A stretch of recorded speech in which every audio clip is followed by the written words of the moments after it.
Today we are going to examine a case that unfolded at the very end of the 19th century. A case built not on spectacle, but on routine, records, and time.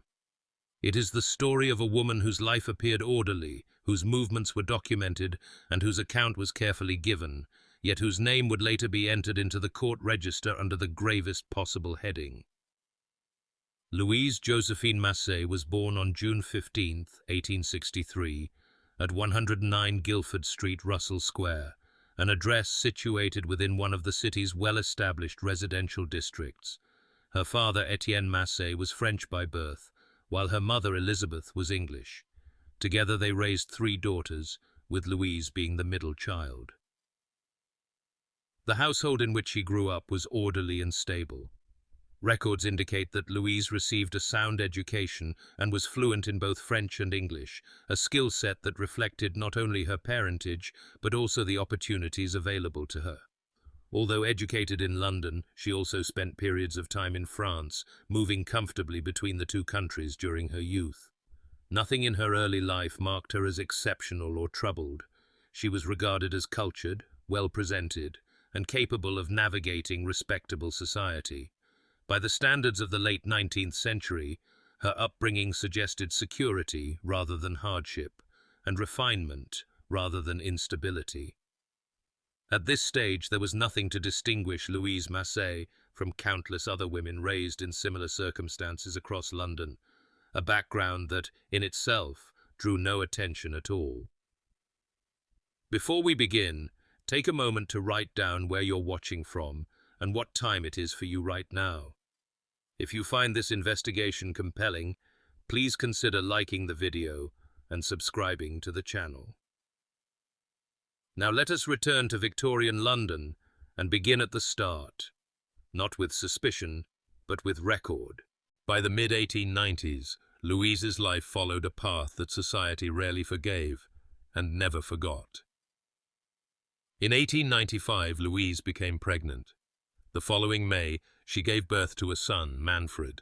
At the time, children born outside marriage carried a social stigma that extended not only to the child, but to the mother as well. Records from the period show that unmarried women often faced limited options, particularly if they wished to remain employed and financially independent. Later that year, Louise moved to 29 Bethune Road in Stoke Newington, where she lived with her sister, Louise Masset, and her brother-in-law, Richard Caddish. She was not required to pay rent, leaving her with no financial responsibilities beyond the care of her child. Seeking work, Louise arranged for Manfred to be looked after by Helen Gentle, who lived in Tottenham. The agreed fee for his care was 37 shillings per month, which Louise stated was provided by the child's father. Louise visited her son every Wednesday. These visits followed a consistent routine, often involving outings to Tottenham Green, where Manfred would be taken for walks or allowed to play. Over time, this arrangement became established and familiar, forming a pattern that appeared settled and unremarkable. In the late 1890s, Louise's life began to include someone new, a presence that would later draw the attention of investigators. In September 1898, a young Frenchman named Edouard Lucas moved into a neighboring residence. He was 19 years old and had come to England to work as a bank clerk. Louise, by that time, was 35. It was during this period that the two became acquainted and over time developed a relationship.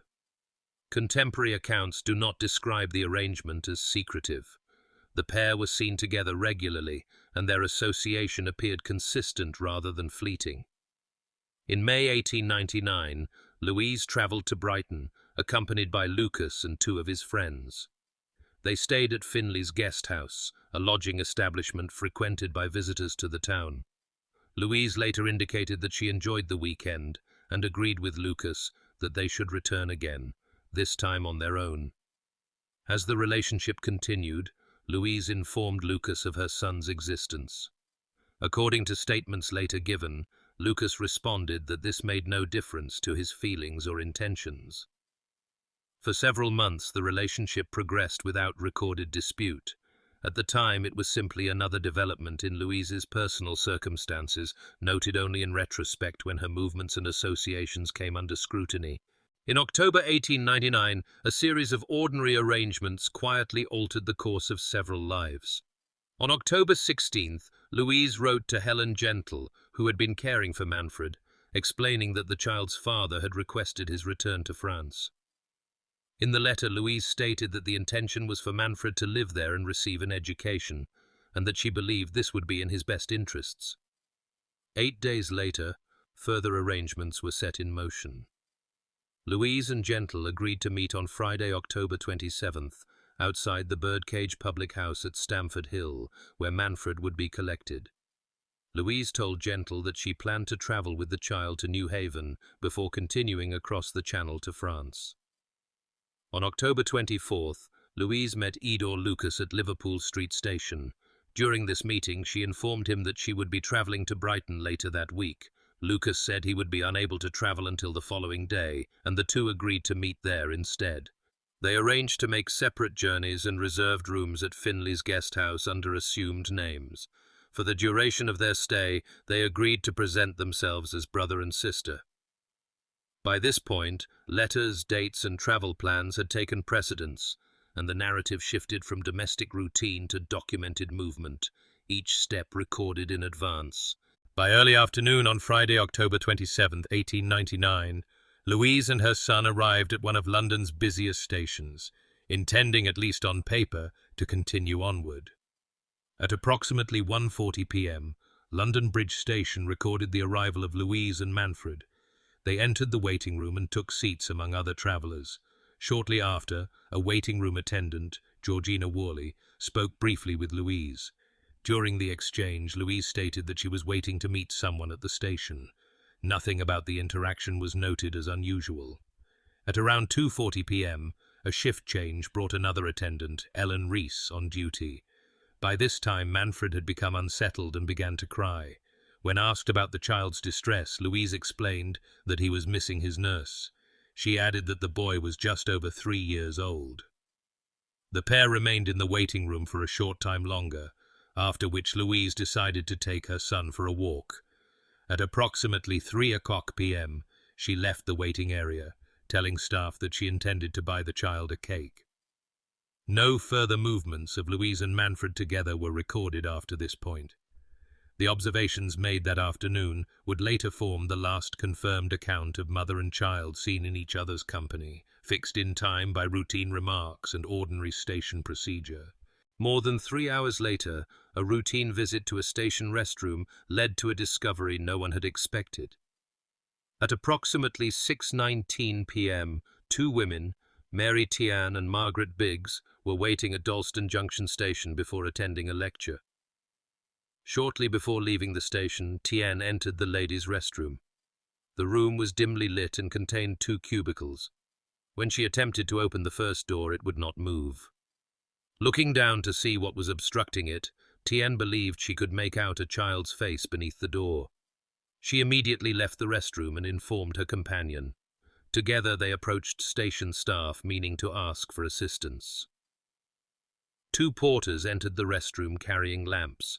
On examining the cubicle, they discovered the body of a small child lying on the floor, covered with a dark-colored shawl. Nearby, a broken brick was also found. The police were notified at once. A doctor was called to the station and conducted an initial examination. It was his opinion that the child had been deceased for at least 2 hours. A subsequent post-mortem examination later narrowed the time window further, placing the passing between approximately 3:55 p.m. and 4:55 p.m. From that point forward, the focus of the case shifted from observation to measurement, with time becoming the central and immovable factor. With no immediate reports of a missing child, the task before police was first to determine who the child was and where he had last been seen. Following standard procedure, police published a description of the unidentified child in newspapers on October 30th. After reading the notice, Helen Gentle came forward, concerned that the description closely matched a boy who had recently been collected from her care. She accompanied officers to the mortuary, where she formally identified the child as Manfred. Gentle then provided police with the address of the child's mother in Stoke Newington. Officers visited the residence where Louise lived with her sister Leonie Masset and her brother-in-law Richard Caddish. Louise was not present at encouraging, but Leonie answered their questions. She stated that Louise had left the house at approximately 12:30 p.m. on Friday, October 27th, to collect Manfred. When asked about her return, Leonie reported that Louise arrived back at the house around 9:00 p.m. on Sunday, October 29th. As the inquiry continued, police learned that a brown paper parcel had been found in the ladies' waiting room at Brighton Station. The parcel contained a child's jacket and clothing. When shown the items, Helen Gentle confirmed they belonged to Manfred. At this stage, locations multiplied and times were set down, with each object and statement extending the developing timetable beyond London alone. When questioned, Louise offered a detailed account of events, one that on the surface appeared orderly and consistent. She explained that her weekly visits with Manfred followed a familiar pattern.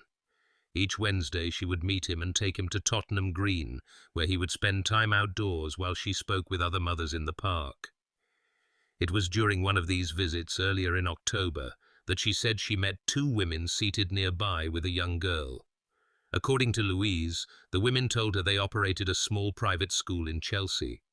They spoke of the education they provided and suggested that, as Manfred grew older, he would benefit from formal instruction and boarding. Louise stated that fees were discussed, £12 per year for board and 10 shillings per month for education. An agreement was made to visit the school together on Friday, October 27th. Louise told police that when the day came, the two women arrived nearly 2 hours later than expected.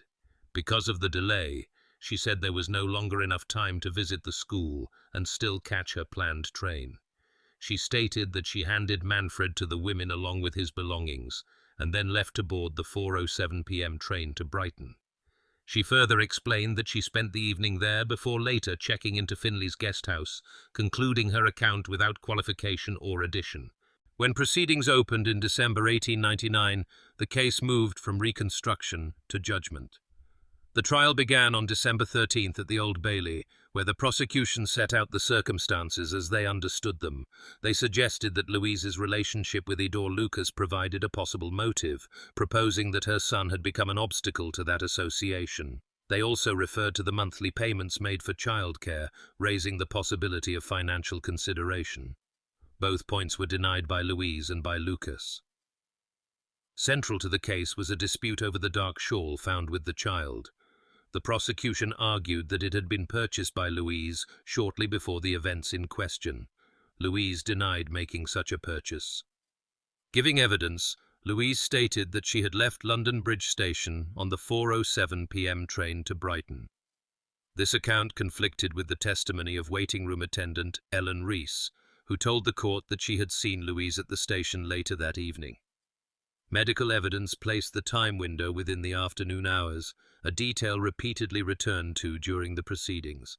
The defense raised concerns that press coverage may have influenced witness recognition and noted that individuals who claimed to have seen Louise in Brighton were identified but not called to testify.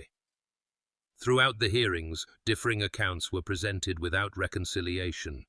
The case rested not on emotion, but on whether time and movement could be made to align. After several days of testimony, the responsibility of decision passed to the jury. On December 18, 1899, following closing arguments, the jury withdrew to consider the evidence presented to them. When they returned, their verdict was delivered without qualification. Louise Josephine Masset was found guilty. The court then imposed the sentence of death. Louise was removed from the courtroom and transferred to Newgate Prison, where she was placed in a condemned cell to await the outcome of her sentence.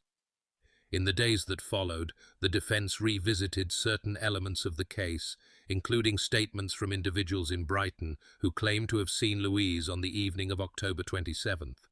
These accounts were reviewed alongside Louise's own recollection of dining at a restaurant that night. When compared against records kept by the establishment, Louise's statements were found to be inconsistent, and the potential testimony was set aside. No further proceedings altered the court's decision. On January the 9th, 1900, the sentence was carried out. With that act, Louise Masset became the first woman to be executed in Britain in the 20th century. The case concluded not with explanation or resolution, but with a date, a place, and a final administrative entry in the record.